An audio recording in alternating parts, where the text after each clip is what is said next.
the days of his power, and God is looking for his people who will be willing in the days of his power, who will be volunteers in the days of his power. I want to use the military analogy in illustrating our talk this afternoon. The military analogy. There are two ways of recruitment in the military. Take the American military as an example. Two ways of what? Of recruiting soldiers into the ministry. Into the military. One is by compulsory conscription into the army. You are forcefully conscripted or recruited into the army. The second is by volunteering or willingly going into the army to get recruited. The first method used to be very popular in those days, when people were not really willing to go into the army. Their families will resist it. They too were not willing because they thought it was like going to commit suicide. So nobody was willing. Yet the nation must have army. The nation must be protected against enemies. The nation will need to go to war. So they resorted to conscripting people or compulsively bringing them into the army. And America used that method a lot. Now when they were going to fight Vietnam, the Vietnamese War in the early 70s, late 60s, they had to begin to compulsively recruit people into the American military. Some of us love military history. You will recall that one of such people that was compulsively recruited or that they attempted to force into the military was the late Muhammad Ali, who died a few days ago. But Ali resisted it and said he will not go. So he was handed a jail card for refusing to be compulsively enlisted into the American army. Apart from people like Muhammad Ali, even those that they succeeded to compulsively force into the army, many of them did what? Declared a war. They deserted the army. They got to the battlefront and just threw the gun away, removed their uniforms, and ran away. So they declared absence without leave. So there was a lot of desertion from the army. And the outcome of the American war against Vietnam was a serious disgrace for America. America was battered and beaten back when they went to fight the Vietnamese war.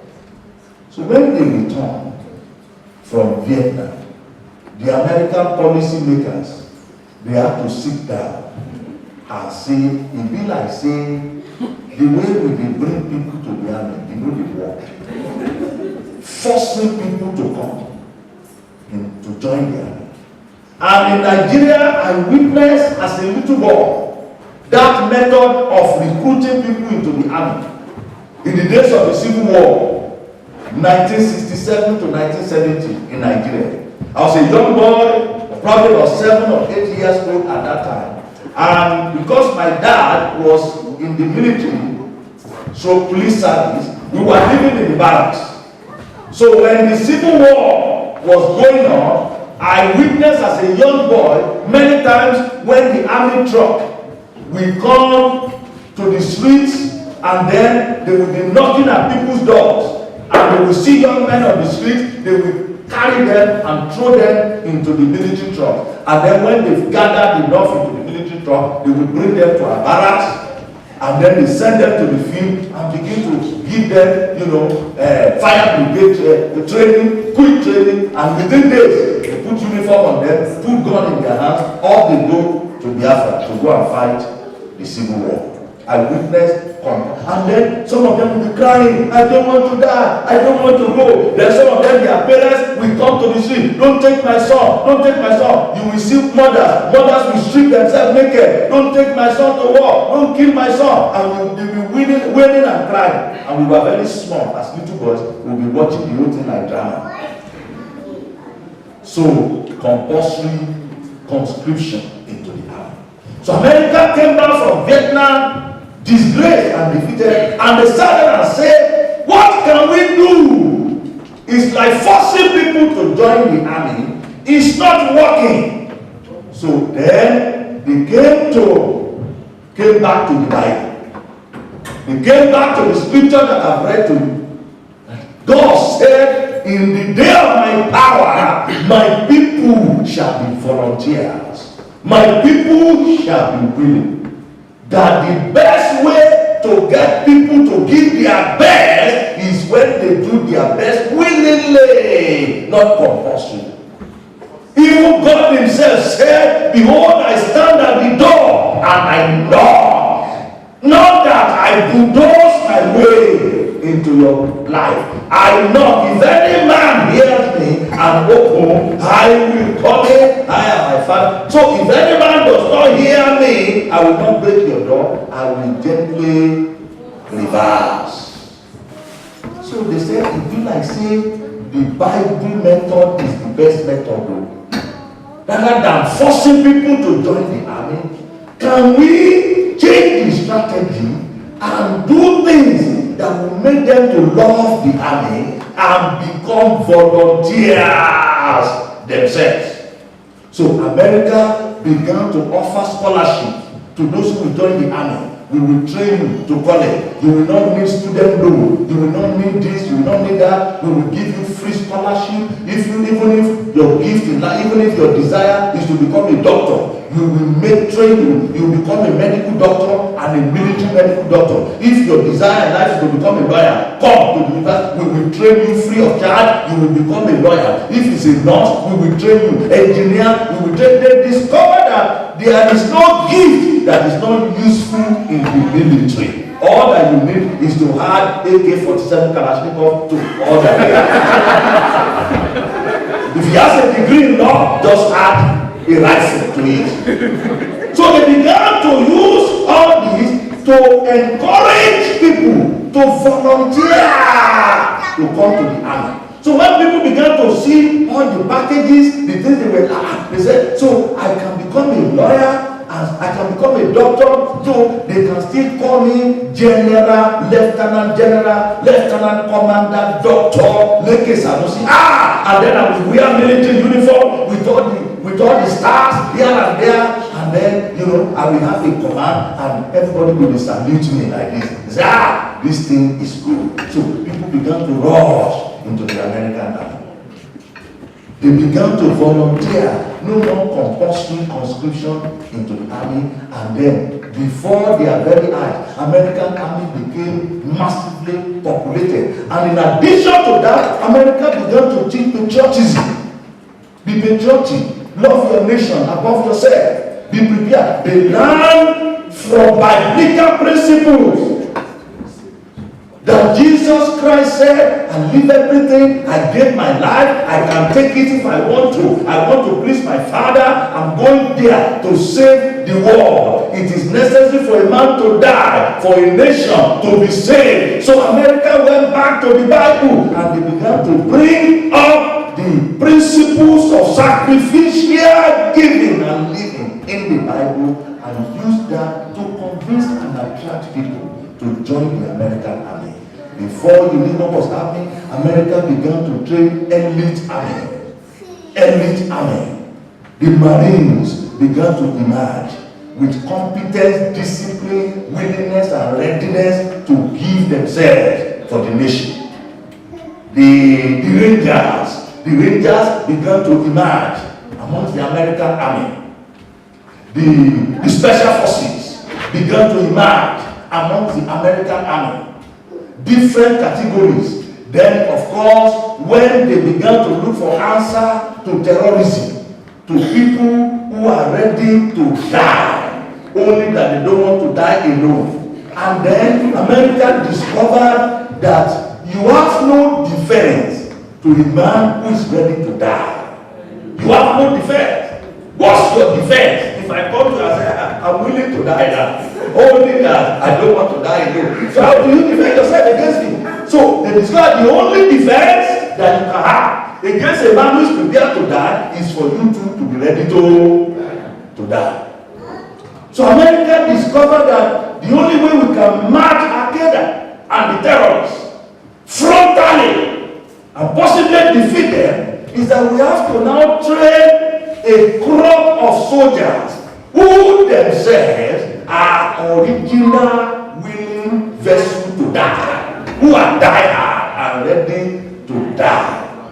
So they then, not using the principle of forcing them to that kind of training, but they now began to campaign for the group that is called Navy SEAL.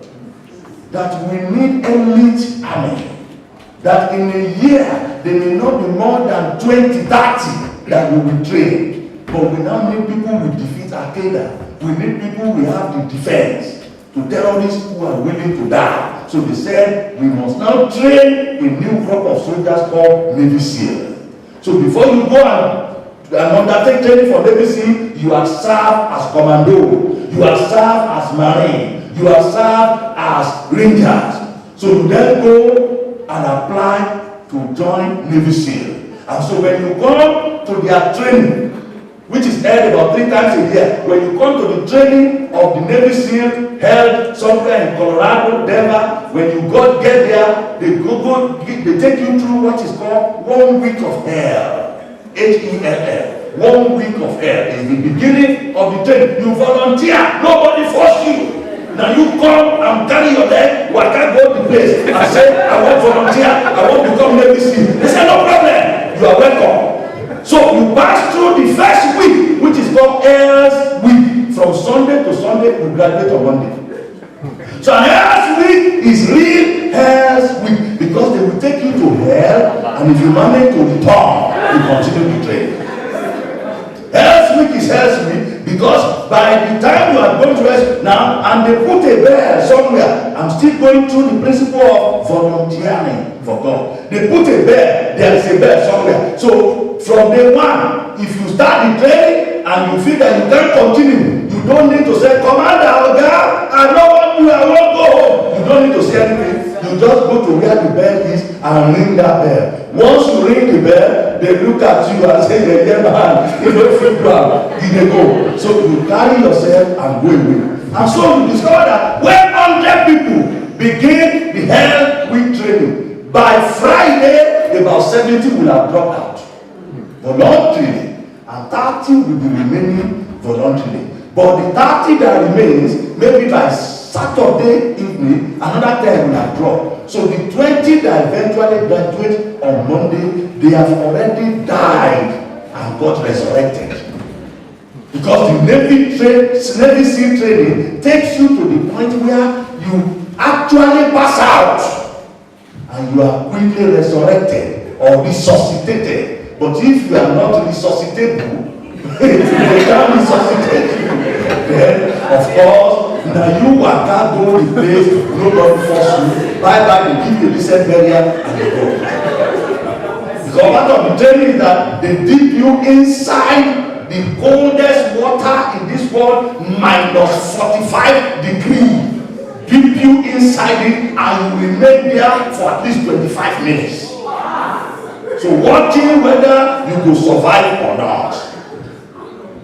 So when you pass the 1 week Hell's Week, then you go to further training. Another 6 months of the most intensive training in this world. They will take you to places that have been built like Iraq, like Afghanistan, desert place. They will take you to the places of some 120 degrees centigrade and Fahrenheit in temperature to see how you can survive with all the military hardware. They will make you carry, weapons that weigh about 50 kilograms. If for me to be able to carry 30 kilograms now, I die. But to become a Navy SEAL, you will carry 50 kilograms of weight, of all manners of weapon and armory, and then they still make you run and climb a hill. That's part of the training. And in your body, you have different weapons. And an American Navy SEAL is trained to be able to kill 100 army without shooting a single bullet with his bare hands. So they bring the best martial arts experts from China, from all over the world, to train them as part of the training. So whatever weapon they use well. They will take them to 47, feet altitude in height inside the aircraft, and then they make them jump out with parachute to land. Some of them landed inside the mouth of African mamba, every snake. We beat them, and immediately, because if you equip them with all manners of anti-snake, anti-poison, you have to treat yourself there, because not only you land for inside the Cobra and Viper of Medita village. Some of them will land on top of a tree, and the police will be looking for them.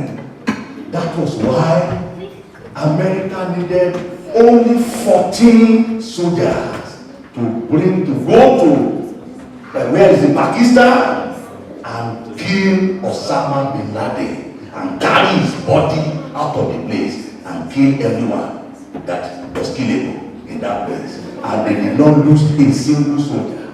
They got there with 2 aircraft, as they were landing, 1 aircraft, got damaged, crashed, and yet it did not disturb their operation. They killed the man who had declared himself unkillable with only 14 soldiers and 3 dogs. And they came out safe. Only Navy SEAL can do that. And they are all volunteers for the nation. They were not conscripted. Why did I go into military history? Praise God. Hallelujah. I'm sure some of you are wondering, this man will be soldier. You see, know something about everything, and know everything about something in life. Be a leader. Read political issues, military issues. You have a lot to learn from all this. Now, today, leaving America alone. And of course, other nations began to copy American strategy of encouraging people to willingly and voluntarily join the army.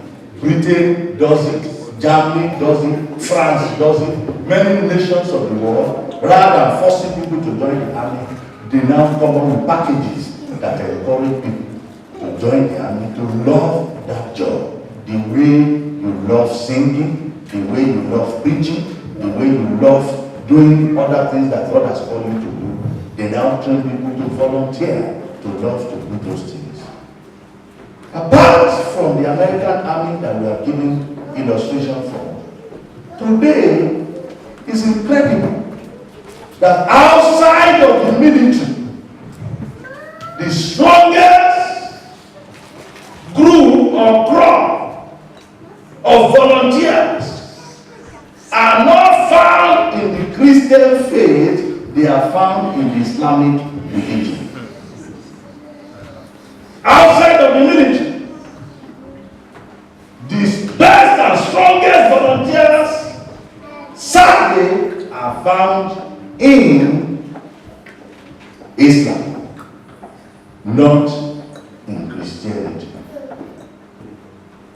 On Friday, they shut down businesses and closed their shops to go to the mosque for their Jumat. Entire streets shut down. Come to where our church is on Old Kent Road in London on Friday afternoon. The shops are literally shut. They will go to the mosque. Even if you are bringing £1 million to buy goods, and you enter the shop, and it is Jumat Friday service time. What will the Muslim or local road or anywhere where I tell you, come back after 2 p.m. I'm going for Jumat. I can't come, I'm busy.